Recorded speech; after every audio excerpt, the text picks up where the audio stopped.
nós do Easy Agro, em parceria com o SynergiaCast, vamos publicar esse excelente conteúdo em nosso site. Esses insights de entrevista com especialistas e agrônomos que a gente vem fazendo aí no programa. Então acessem www.easyagro.com.br e aproveite. Também para baixar o nosso aplicativo. Você pode consultar as diversas pragas, doenças e os produtos que controlam essas pragas e doenças em nosso aplicativo. Você também pode fazer orçamento de produtos, sementes e fertilizantes no aplicativo que vai ser encaminhado para o distribuidor ou cooperativa mais próxima de você para melhor atendê-lo. Junte aos mais de nossos 37 mil usuários e mais de 4 milhões de hectares cadastrados em nossa plataforma e faça download do aplicativo hoje mesmo. Grande abraço, é gratuito.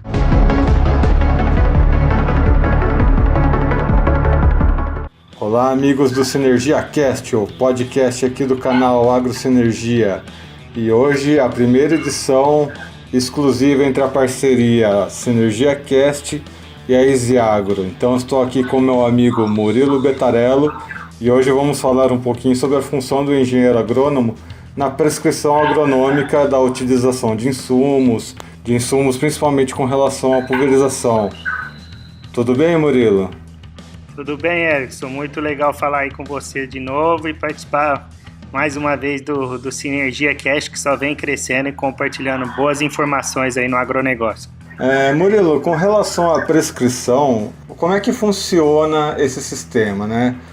O produtor rural te chama para fazer uma consultoria e já nesse primeiro momento já se começa a prever a prescrição ou não?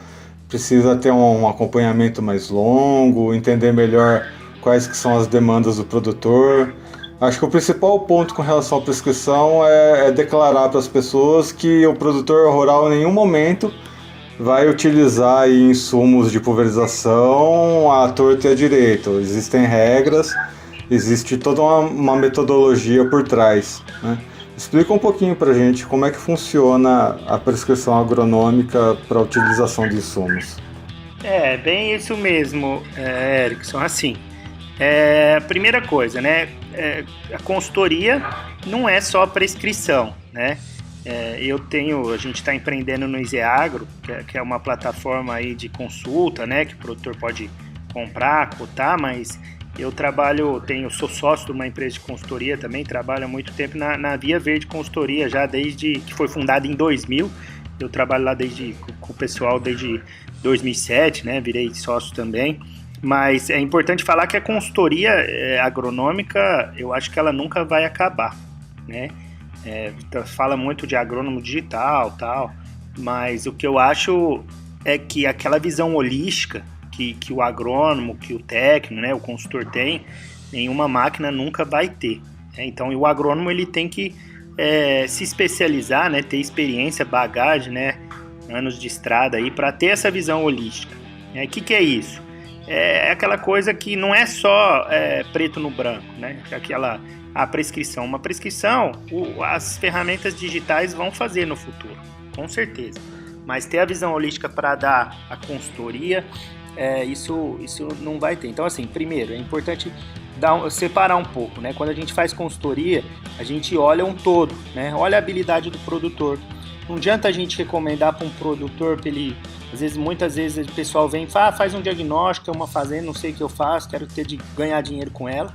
Então, os caras vêm e falam, só que eu vou só final de semana, né? Então, não adianta o cara, você falar, mandar esse cara fazer horticultura, por exemplo. Não adianta falar para esse cara tirar leite. Pode ser até uma atividade mais rentável, mas você tem que ver o perfil do produtor, né? O cara pecuarista, ele é mais avesso a risco, o cara é mais agricultor, trabalha que quer agregar valor. Então, tudo isso você tem que sentir na consultoria. Então, isso é uma coisa.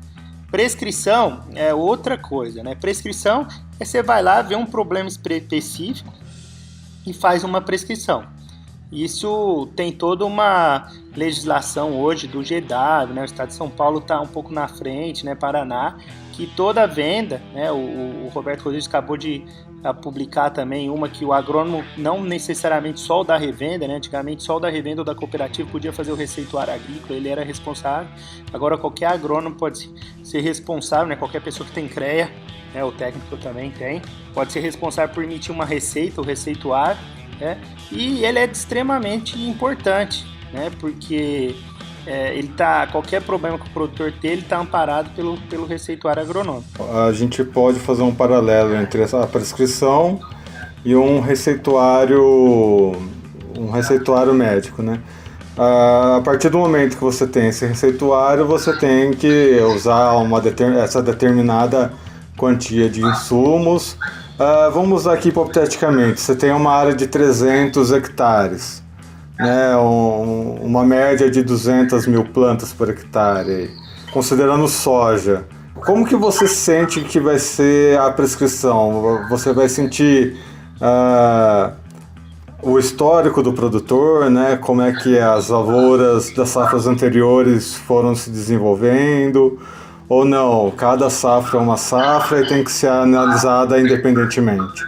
Não, eu acho que cada safra é uma safra, né? A gente não trabalha com receita de bolo, né? Eu acho que cada vez mais os produtores têm ferramentas na mão para ele monitorar e só aplicar o que é necessário, né? Eu vejo aí muitas vezes a gente aplicando muito preventivamente. É lógico que tem doença, principalmente doença, tem que entrar preventivo, mas cada ano é um ano, né, cara? Eu acho que às vezes você compra aí a primeira, normalmente porque a gente trabalha, compra a primeira pulverização, às vezes a segunda, e vai monitorando, faz o famoso MIP, né, o MID, que poucos produtores fazem. Acho que tem pouca ferramenta que faz isso também bem feito, né, de uma maneira simples. Nós estamos aí no nosso roadmap do Easy Agro pensando numa forma da gente tá no nosso forno aí de idealização, fazer uma que o produtor, além do Easy Agro, ele vai lá e consulta, né, a praga e a doença, e ele consulta todos os produtos que ele pode pulverizar, tem dosagem aí, né, e aí tem um range de dosagem. Tem Helicoverpa, o range do produto é de 800 gramas a 1 quilo, né? E aí ele consulta isso, vê o princípio ativo, ele busca por princípio ativo, tipo assim, ele quer o cletodin lá, que marca o amargoso. Aí ele coloca na busca, dá todos os produtos que então é muito fácil, né? Um compêndio que ele leva no bolso dele, na mão, né? Na palma da mão, e ele pode consultar até offline. Então isso assim, para ele tirar alguma dúvida, alguma outra coisa. Né, mas é sempre importante fazer o MIP, o MID, né? Então você vai aplicar com quantos por cento?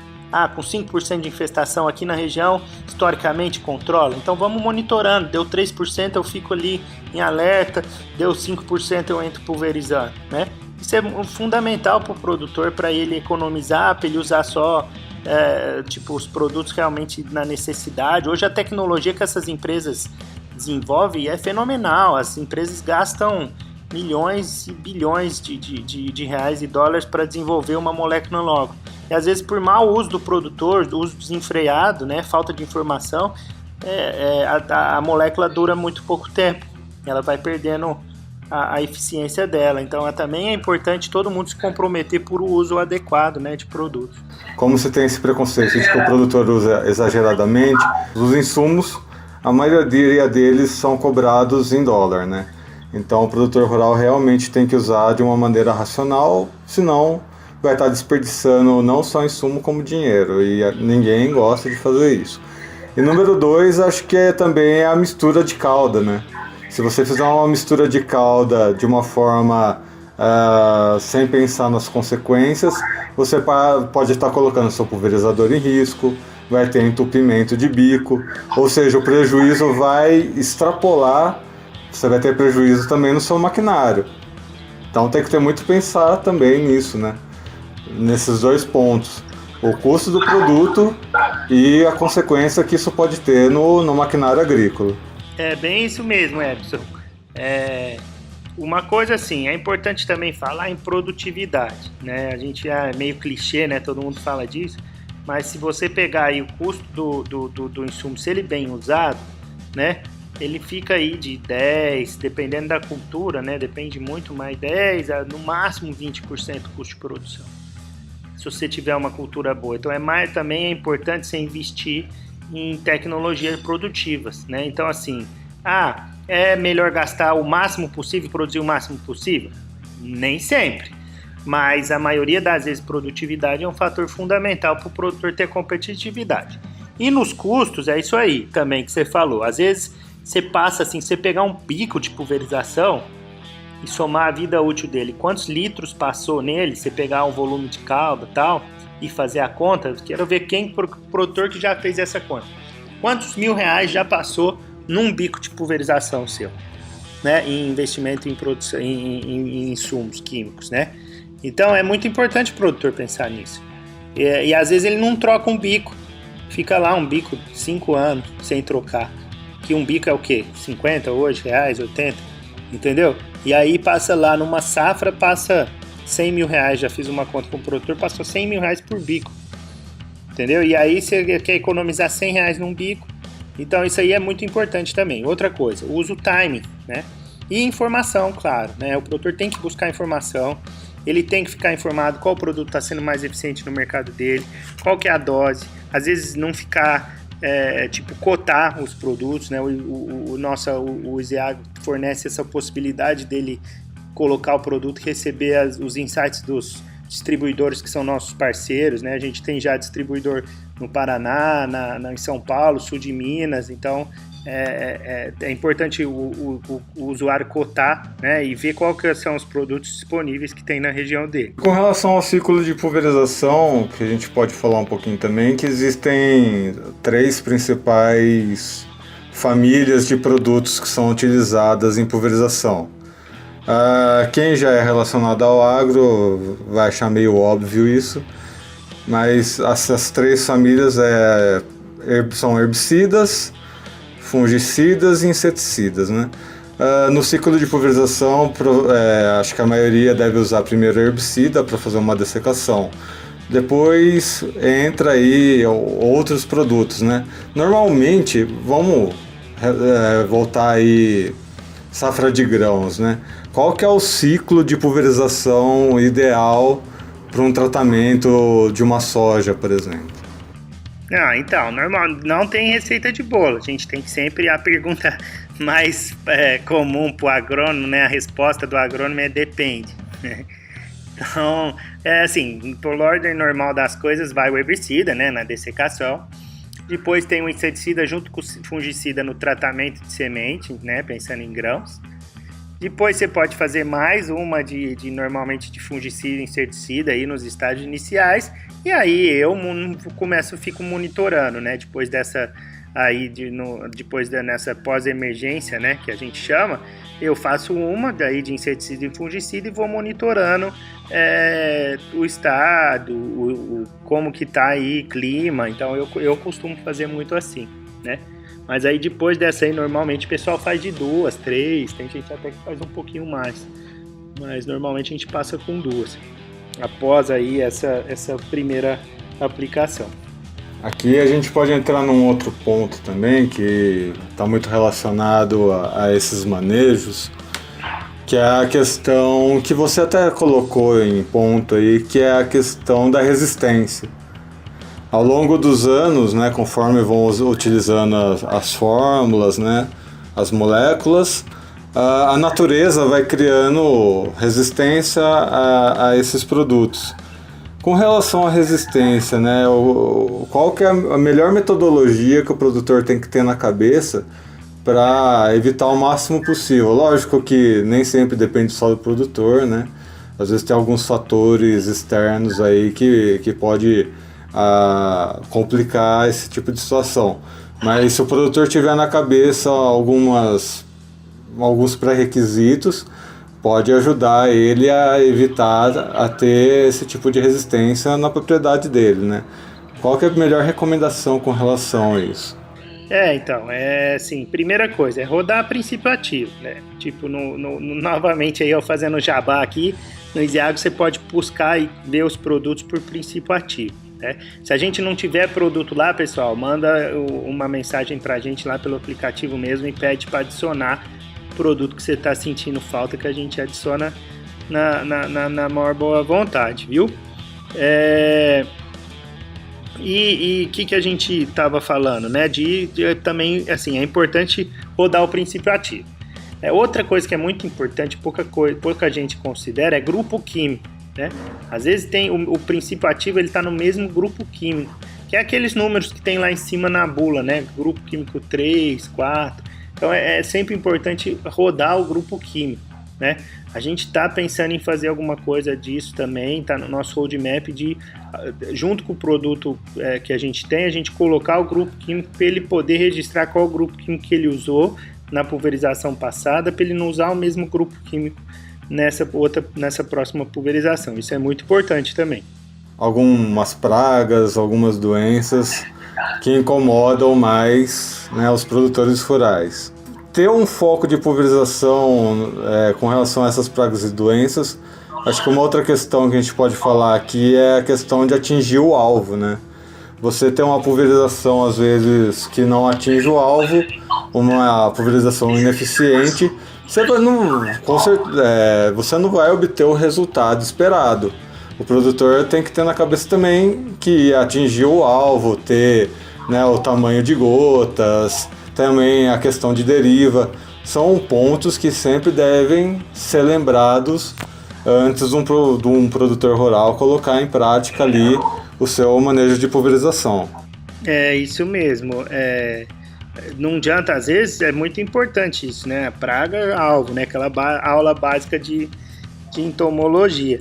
Se você não atingir o produto no alvo, ele não vai morrer. Então, assim, tem insetos, né, ácaro e tal. Você precisa colocar um volume de cauda maior. Às vezes, um fungicida, você pode ter um volume de cauda menor, né? Então, essa questão do alvo é coisa muito importante. Um papel sensível aí, aqueles papel sensíveis, os produtores conseguem monitorar se está pegando o alvo ou não. Então, é fundamental olhar nisso aí também. E a questão de monitorar os vizinhos? Por exemplo, o greening, né, que é um problema que acomete aí a citricultura, é um problema muito grave, transmitido pelo psilídeo. Mesmo que o produtor rural faça ali o seu manejo, tenha ali, né, o seu planejamento de pulverização adequado, se os vizinhos não têm uma pulverização adequada ou tem uma área abandonada, os psilídeos que estão na área vizinha, mesmo que você faça todo o seu processo de pulverização, um momento ou outro, esses insetos vão acabar vindo para sua propriedade, né? A questão de se ter essa pulverização meio que planejada em conjunto com a vizinhança. O engenheiro agrônomo, é comum ele recomendar esse tipo de coisa, em conversar não só com o produtor rural, mas também com as pessoas que moram ali ao redor? Comum, assim, não tão comum, é super importante, né? Principalmente para algumas pragas aí, como o greening, às vezes até a broca do café, mas é difícil, viu? Na prática, assim, ocorrer, tirando aí alguns grupos grandes de citros, eu nunca vi muito ocorrer, não. É super importante, seria muito importante estar isso meio coordenado, né? As pessoas coordenando para fazer isso, mas é uma coisa difícil de relacionar e conseguir. E até mesmo na questão da ferrugem asiática, né? A ferrugem asiática se alastrou porque na questão do fungo os esporos voam pelo ar, né? Então essa questão de tentar construir barreiras, conversar com os vizinhos, talvez seja ainda mais importante, porque se o esporo está presente na sua plantação e o vento vai levar, isso vai chegar longe, tanto que o Brasil inteiro hoje você encontra focos de problema com ferrugem asiática, principalmente por causa disso, né? Algum problema aconteceu ali e isso foi acabando sendo levado pelo ar. Numa visão agronômica, eu acho que não é nem a questão do controle, né? Porque controlar a natureza é uma missão meio que tipo tirar a água do rio com um balde. Mas evitar ao máximo esse tipo de situação, né? A conscientização acho que passa por esse lado, né? Isso eu acho assim, é bem difícil tirar a água do rio com balde mesmo. Acho que no caso de doença é quase impossível segurar. Mas de praga, assim, é bem possível, sabe? Tem práticas de barreira, né? Como você falou, alguns produtos preventivos. Assim, o próprio EKD faz um trabalho legal. Você vê que quando você tem uma região de bastante tecnologia, o índice é menor, né? Então isso mostra pra gente aí no dia a dia do campo também. Então, pessoal, esse foi o primeiro Sinergia Cast feito em colaboração aqui com a Easy Agro. Hoje a gente só deu um panorama geral sobre a questão de prescrição, essa questão de que realmente o produtor rural precisa ter essa consciência de que não adianta utilizar produto em excesso, gente. Né? Tanto que as pessoas pensam que o produtor rural tem essa propensão a gastar muitos insumos, isso não é a realidade. Por quê? Primeiro que não vai ter a eficiência necessária. Não adianta você jogar mais, porque jogar mais realmente você não vai estar jogando na sua lavoura, você vai estar desperdiçando, isso vai acabar afetando o meio ambiente local, né? Então, realmente, o produtor rural tem essa consciência. Acho que o principal ponto que a gente tem que bater aqui é que não existe, a não ser quando o produtor não está bem orientado, né? Existe isso. Não é querer tirar o agronegócio da reta, não é essa também a intenção, mas é demonstrar que existe a conscientização, existe uma maneira rigorosa de fazer, uma maneira correta de se fazer pulverização. Não é jogando insumo à torta à direito. Existe uma regra agronômica, existe a prescrição, existem os engenheiros agrônomos que estão acompanhando diretamente aí no campo, no dia a dia, e existe principalmente a fiscalização, né, Murilo? Você sabe que no dia a dia do produtor rural que, né, não respeitar a prescrição e a fiscalização pegar, existe uma multa pesada com relação a isso, né? É isso aí. Assim, eu sou contra generalizar, né? Hoje a gente vive uma época que a gente fica generalizando tudo. O agro é perfeito? Não. O agro faz muita coisa boa? Sim. Tem muito produto bom, muito produtor muito show, que pulveriza certinho, que não gasta muito, que é ecológico, que está sempre preocupado com usar produto menos agressivo, usar certinho. Existe esses caras demais, a gente trabalha com muito deles. E existe o cara que faz meio meleca? Existe também, né? Então, assim, nós nunca podemos generalizar as coisas, eu acho, a gente tem que parar um pouco com isso e sempre trabalhar com a melhoria contínua, cara. Eu acho que a gente tem que evoluir, sabe? O produtor buscar informação, buscar ajuda, tem muita coisa disponível aí na internet, tem muita aplicação, e buscar sempre melhorar, né? Acho que é isso que é o nosso caminho aí. Então, pessoal, você que nos acompanha aqui no Sinergia Cast, agora vocês têm aí mais um parceiro que podem contar, que é o Easy Agro. Visite o site deles, www.easyagro.com.br. O perfil do Murilo a gente sempre deixa aqui na descrição. Ele é um parceiro nosso do podcast. Você vai encontrar aí as opiniões dele em podcasts anteriores. Esse foi o primeiro podcast especial em parceria com a Easy Agro. A intenção é que nas próximas edições a gente entre em casos pontuais. Por exemplo, pegar uma praga, uma doença. Então, você que está ouvindo a gente aí e que percebe que na sua região ou na sua propriedade está tendo um determinado problema, entre em contato com a gente. O e-mail é canalagrosinergia@gmail.com. Você pode entrar em contato por esse e-mail ou através de uma das nossas redes sociais. Estamos no Instagram, no Twitter, no Facebook, no YouTube, no Pinterest. Estamos no blog do Easy Agro. Estamos nos principais players de podcast, no iTunes, no SoundCloud. Então é isso, pessoal. Uma última palavrinha, Murilo. Pessoal, a gente pode contar com a gente. Tem um aplicativo também do Easy Agro que é gratuito. Nele, no site, você pode fazer download e fazer orçamento e vai cair no distribuidor local da sua região. Você faz um orçamento em menos de 1 minuto. Para os distribuidores e cooperativas que querem entrar no mercado online, também procura a gente fornece uma solução para vocês que também querem, além de atender bem seu produtor, seu usuário, seu cliente, também entrar no mercado online e ter um outro canal de venda digital aí que é uma tendência grande no agro, tá bom? Procura a gente. Então é isso, pessoal. Espero vocês no próximo Sinergia Cast, que vai ficando por aqui. Até semana que vem. Um abraço.